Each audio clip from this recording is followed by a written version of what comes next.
Yo guys, check, kamusta mga idol? So ayan, mag-update tayo ngayong Webes ng gabi mga lods. So check natin kung ano na yung mga nangyari mga lods simula kanina. At grabe, meron tayong nakita sa Bitpinas mga idol, nagkatanggalan ng 14% mga lods. At syempre yung mga news natin sa ating crypto. So ayan bago ang lahat mga idol, syempre alam nyo na, sana i-like nyo yung video natin. Napakalaking bagay nyo sa ating channel. At syempre kung gusto nyo ng ganitong content, everyday news, update at balitang hindi pa uhuli, mag-subscribe na kayo sa ating channel. So umpisahan na natin dito. Refresh natin tong Bitpinas dito mga idol. May bago. So wala. Ito pala. Historically, institutional investors have had to make a trade-off. Either keep capital safely position in high quality liquid asset like US Treasury to earn a steady yield, or actively deploy that capital into trading markets where it serves as a non-yielding margin, solving the idle capital dilemma.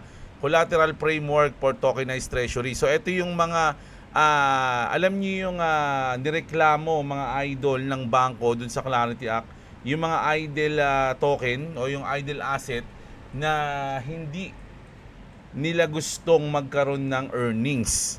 Global Cryptocurrency Exchange OKX has announced a collaboration with asset management giant BlackRock and multinational bank Standard Chartered to introduce a new utility framework for tokenized real-world asset mga idol. So ayan yan Hindi ko alam kung ano pa to mga lods, pero ito yung ayaw ng bangko mga idol So kung sakaling magkakaroon man yung mga crypto companies ng yielding staking, para saan pa yun? Yung ano na, yung Clarity Act na yun, mga login na tinutulan nila.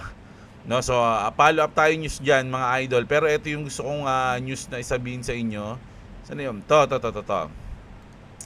Sabi dito mga idol, alam niyo naman yung Coinbase, biggest crypto company sa USA mga idol, no? At sabi dito, massive Coinbase layoff affect base term in Southeast Asia as company slashes 14% workplace mga idol. So magtatanggal sila ng 40% ng kanilang mga employee. Nasa 700 ata yan mga lods, 700 people, no? So ano ba ang mga reason kung bakit magtatanggal sila ngayon? Usually mga idol, ang big reason kapag nagbabawas ng tao sa isang kumpanya, yung halimbawa, medyo nalulugi na yung kumpanya, o kaya hindi na ganun kalaki yung kinikita, no? So, syempre, yung pasahod mo, tas yung kinikita mo, binabalance nila yan, mga idol. So, usually, kapag kapos na yung pasahod, mas lamang pa yung pasahod kaysa sa kinikita, magbabakla sila ng tao. Pero sa sitwasyon na to, mga idol, hindi ganun sa tingin ko mga idol, no? Dahil sa sitwasyon na to mga idol, ang main reason at sa tingin ko mangyayari din sa ibang kumpanya at sa buong mundo mga idol, at sa lahat ng trabaho, hindi lang sa Coinbase. Ang reason kung bakit sila nag-slash o nag-cut off, no, o nag-lay off ng 14%, no, ng mga kanilang mga empleyado is ang AI mga loads, no? So unti-unti nang nagpo-pull AI yung mga company ngayon, which is nakakalungkot yan mga idol, no? Ang main reason nila kung bakit sila nagtatanggal kasi papalitan ng AI yung mga empleyado na yon mga loads, no? So ikaw, halimbawa college ka ngayon o magka-college ka pa lang ngayon, sa tingin mo, anong magandang kunin na trabaho na hindi maapektuhan ng AI? Mga idol, ano sa tingin nyo? Siyempre, yung mga professional dito sa atin, police, teacher, I don't know. Pero mas, kasi kung ako tatanungin, siguro matagal-tagal pa yung mangyayari dahil ang gusto, mismo ako kahit magulang, siyempre, mga anak mo, gusto mo na face-to-face yung turo na ginagawa. No, kumbaga tao yung nagtuturo, hindi AI o robot mga idol. Pwedeng may tulong ng robot, pero mas maganda pa rin kung face to face kasi yung emotions mga lodi wala naman yun sa mga AI, 'di ba? So kumbaga guide o may malaking tulong yung AI para ma-improve o matulungan yung mga teacher para madali yung kanilang pagtuturo, hindi mismo sila papalitan. Ganun, no? So, ikaw kumbaga, ano ka ngayon, o kung yung anak mo, isipin nyo na mga idol, kung ano yung mga trabaho na masasagasaan pag nag-full AI na tayo, which is mangyayari yan in the future. No? So, medyo, hindi ko alam kung makakalungkot yung ganito. Ano sa tingin nyo? Comment nga kayo, mga idol. No? So, ayun yung unang news natin. And this one news, mga Lodi, no? Nagsalita, na-miss ko to eh. Hindi ko to nakita sa Consensus 2026. Ngayon ko lang siya nakita. JP Morgan, ito kasi yung sinabi ni ni Eric Trump tungkol sa mga bangko. Ang in-example niya is yung JP Morgan. Sabi niya, JP Morgan was scrapping all over Bitcoin 18 months ago, saying it was a joke asset. 'Di ba? So, yung mga bangko ngayon, mga Lodi, hindi lang JP Morgan, 18 months ago, sabihin mo ng previous year, talagang hindi sila sang-ayon sa crypto. Tinatawag nila yun na sobrang risky, walang kwenta yan, mga idol, para ka lang bumili ng bato, ganun-ganun, no? Pero ngayon, now, sabi niya rito, now, they're issuing home mortgage against Bitcoin holdings. This happens in a period of 18 months, my friend. Sabi niya ganun, mga lord. So, ganun kabilis mag-transition, magbago, mga idol, pagdating sa crypto. Yung full adoption ng crypto, mga idol, talagang sobrang bilis na mangyayari niyan once na maumpisahan na talaga yan, mga lord. So, parang ito yung example, no? Na kung magbabago man tayo, magpo-full Web3 man tayo, mga idol, ganun kabilis. No, halos 1 taon, 2 taon, hindi natin alam, pero lahat 'yan, no, mangyayari sa panahon natin ngayon, mga lods. Maabutan natin 'yan. Kaya mas maganda kung naka-position ka na, 'di ba? Habang nangyayari at nag-uumpisa siya, 'di ba? 'Yun, 'di ba? So, eto naman, eto na, nag-umpisa na ang Japan. Mauna ba ang Japan? Japan Stock Market Index Nikkei just made a new all-time high and hit $63,000 for the first time in history. Sabi nga dito, mga idol, dito 63 dito 62. For the first time in history, up over 4% in a single session. Tech and finance stocks leading with SoftBank gaining 12%. Asian markets are now pricing in a US-Iran deal before it's even signed, no? So, tingnan ko lang kung magkano yung ating ngayon. 60 pesos. Mga idol, no? Yung dollar sa peso, mga loads, 60 pesos. At kung titignan natin to ng CBAN days, medyo muntik pang mag-62 to, mga loads. So, medyo bumaba ngayon yung presyo ng dollar, mga loads, no? Ayan, medyo goods yan, mga lodi. Ito naman. Nako. Ito, mga idol, si Senator, ito tungkol to sa Clarity Act, which is importante ito kasi may point siya dito. Si Senator Kristen Gillibrand said at a Consensus 2026 on Wednesday that there will be no Clarity Act deal without provisions of banning crypto insider trading lawmakers and government official. So, kung sa Clarity Act, mga idol, walang nakalagay doon na ibaban yung mga insider by lawmakers and government officials, mukhang hindi pipirmahan yan ng mga Democrat. 3 bagay daw yan, mga idol. Ano pa yung dalawa? Yung una, dapat maiban yung insider trading, no? Ano yung pangalawa? The other two are consumer protection and illicit finance and terrorism financing safeguard. 'Di ba? It can get done by August if we're lucky. So, ang una, consumer protection, no, kailangan ma-proteksyonan tayo, no, yung mga consumer. And syempre yung illicit finance and terrorism, yung gagamitin, no, o yung magagamit yung crypto sa mga terrorist transaction. Dapat wala daw yun, mga idol. Ano nangyari? Back. Ginapindot ako yun.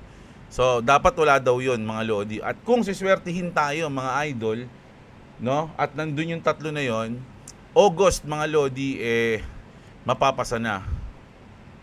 Pero, mga lods, marami nagsasabi na ipapasa to sa July, bago mag July 4. Okay, so maraming date silang sinasabi.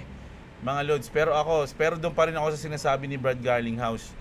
Pag ngayong May, hindi to na ipasa, mga lodi, mukhang delikado na to. No? Ayun yan, no? Marami na, ilang beses na delay to, December pa dapat to mga lods, ng 2025. So, pausog ng pausog. At kung hindi to mapapasa ngayong May, mga idol, mukhang gagawin na lang din dahilan yun. Pero medyo magiging delikado na tong Clarity Act, which is para sa akin lamang pa rin yung Ripple at XRP doon. Kasi ang Clarity Act is wala nang clarity. Pero kung ikaw institution ka, big company ka, big institution ka, ang pinaka may clarity ngayon at regulated ngayon na number 1 is XRP. Ganun yung pinaka main doon, mga idol. At tinanggap na rin sila sa Saudi, 'di ba? So isa sa mga pinakamahigpit na regulate sila doon. So ano pang hahanapin mo kung big company ka? Kawawa yung mga magiging wild west ulit tayo kapag hindi napasa yung Clarity Act. So sa tingin ko mas lamang pa rin yung XRP o yung Ripple once na hindi mapasa yan, na mga lods. Ngayon kasi magulo, may ipapasa, hindi may ipapasa. So bahala na sila dyan, mga idol. Pero napakaganda niyan kung may ipapasa, mga lods. Sabi nga dito, CFT Chair Mike Selig said he is hopeful for July 4 passage, no? So ayan ang daming ano ngayon, haka-haka, no? Hindi natin alam. Former White House official Nate Parker now at Kraken just confirmed the biggest open secret in finance, mga lodi. Ito pa, speaking of Clarity Act, mga idol, pakinggan nyo tong mabuti. Every asset manager and bank wants to enter crypto. Lahat sila gusto nang pumasok sa crypto, mga lodi. Atat na yan. Atat ng bumaha ng pera, lalo na yung mga banks. They just need a green light. Kailangan lang nila yung Clarity Act, mga lodi. BlackRock, JP Morgan, Goldman Sachs, Bank of America, all waiting, all ready, all position. Clarity Act, 70% chance of passage, Senate markup in May. Trump ready to sign immediately. Trillions are already packed and ready to move, mga idol, no? Ayun lang ang hinihintay nila, yung batas na yan, mga lods, no? Kaya hopefully sana mangyari yan ngayong May. Wag nang patagalin ng August, ng July, wag na. Ngayon na agad, di ba? Ang tagal December pa dapat yan, tanda ko yun, mga idol. Tas nausog ng January, tas biglang ang dami nang nausog na. Hindi mo na alam kung kailan na. Ngayon ang dami nang sinasabi. Basta kung ano lang yung sinabi ni Brad Garlinghouse, dun lang ako bumabase. Lahat na yan, noise na lang yan, no? Parang di rin nila alam yung sinasabi nila. So syempre dun ako sa may nakakaalam, yung may inside info. So ako dun ako sa may, mga lods, no? Kung hindi yan, di mukhang malabo na yan. Ganun yung sabi ni Brad Garlinghouse So wala tayong magagawa pagka ganun. Dako, eto bago tayo mag-XRP news hindi ko alam kung medyo bad news to, mga lods, no? Kasi big exit nakalagay dito. A SkyMaybes employee and Axie Infinity artist just transfer all 1.7 million RON token from their private wallet to Binance, no? Ano bang ginagawa pagka ganun? Pag ang asset mo nililipat mo sa isang crypto exchange, ibig sabihin i-withdraw mo siya. 'Di ba? So idadump ba nila sa mga retailer to, mga idol, yung RON nila na 1.7 million RON token? While some see the 0.110 range is a prime buy dip, no? Kasi nga yun yung presyo ng RON ngayon Kumbaga yung iba, etong 0.1 RON, iniisip nila na ito yung pinakamagandang oras para bumili. Pero yung employee mismo ng SkyMaybes, sabi dito, while some see the 0.1 range as a prime buying dip zone, others who receive these tokens quarterly, kasi parang sinasahod nila mga empleyado sila for free, clearly view it as the perfect time to exit. Bullish accumulation or the start of sell-off, you decide. Ayan, mga idol. Anong mangyayari dyan, mga lods? Signal yan, mga idol. Kung idadump ba nila yan sa atin, mga lods?